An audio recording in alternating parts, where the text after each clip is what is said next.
بسم اللہ الرحمن الرحیم حامدا و مصلیا و مسلما اما بعد قال اللہ تبارک و تعالی فی القرآن المجید اعوذ باللہ من الشیطان الرجیم بسم اللہ الرحمن الرحیم قل اللہم مالک الملک تؤتی الملک من تشاء وتنزع الملک ممن تشاء وتعز من تشاء وتذل من تشاء صدق اللہ العظیم۔ میرے عزیز ساتھیوں، حضرات اساتذہ کرام، آج بہت خوشی اور مسرت کا مقام ہے کہ ہمارے محبوب ادارے مدرسہ امدادیہ اشرفیہ فیض العلوم سنولہ رام نگر کے صحن میں حضرت ناظم صاحب دامت برکاتہم کے ہاتھ سے پرچم کشائی ہوئی اور ہم اور آپ ترانے ہندی سنے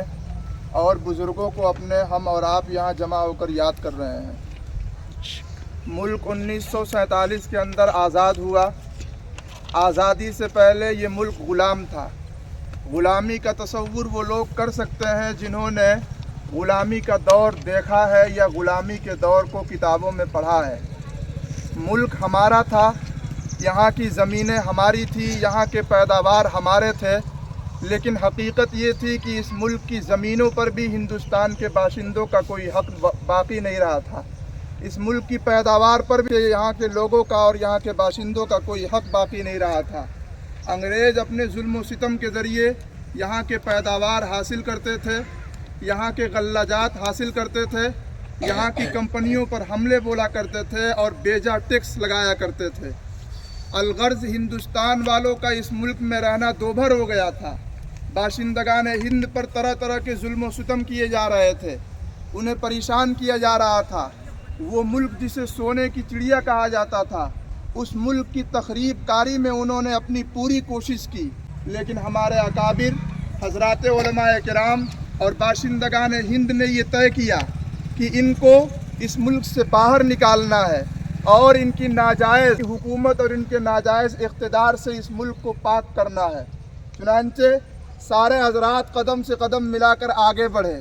سب سے پہلے انگریزوں کے خلاف اگر علم بغاوت بلند کیا گیا تو ہمیں فخر ہے اور گرو ہے اس بات پر کہ وہ ہمارے مذہب کے ماننے والے لوگ، ہمارے اکابر اور ہمارے پروج تھے، جن مسلمانوں نے سب سے پہلے انگریزوں کے خلاف علم بغاوت ایسے وقت میں بلند کیا جس وقت یہ کہا جاتا تھا کہ ان کی حکومت کا کہیں سورج غروب نہیں ہوتا ہے۔ آدھی دنیا پر ان کی حکمرانی تھی، لیکن ان کی آنکھوں میں آنکھیں ڈال کر ہمارے اکابر اور ہمارے پروج میدان کے اندر آئے۔ سن 1799 کے اندر ٹیپو سلطان جب شہید ہوئے انگریزوں سے لڑائی کرتے ہوئے، تو اس وقت انگریزوں نے ان کی لاش پر کھڑے ہو کر کہا تھا کہ آج سے ہندوستان ہمارا ہے، اب اس ملک پر حکمرانی سے ہمیں کوئی روک نہیں سکتا۔ لیکن ٹیپو سلطان شہید کے ماننے والے اور ان کے ہم مذہب حضرات اکابر نے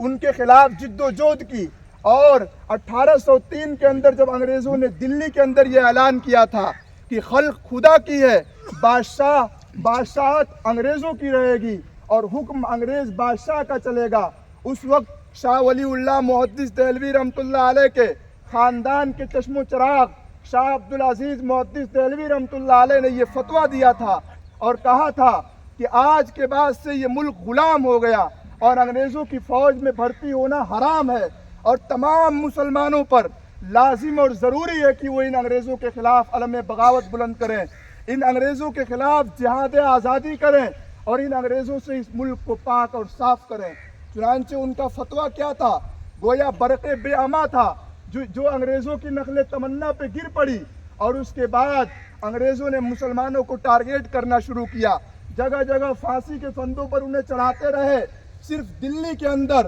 ہزاروں علماء کرام کو انہوں نے شہید کیا تھا۔ دلی کے چاندنی چوک سے لے کر پشاور اور خیبر کے پورے روڈ تک اور پوری سڑکوں پر جتنے درخت دکھائی دیتے تھے، ہر درخت پر علماء کرام کی گردن لٹکی ہوتی تھی، اور ان کو پھانسیوں کا سامنا اس لیے کرنا پڑا کہ انہوں نے اس ملک کے لیے آزادی کی آواز بلند کی تھی۔ لیکن ہمارے اکابر پیچھے نہیں ہٹے، 1857 کی جنگ آزادی میں بھی حصہ لیا، اور ہمیں فخر ہے اس بات پر کہ 1857 کی جنگ آزادی میں حصہ لینے والے ہمارے اکابر، ہمارے پروج علماء دیوبند ہی ہیں جن کی طرف ہم اور آپ منسوب ہیں۔ چنانچہ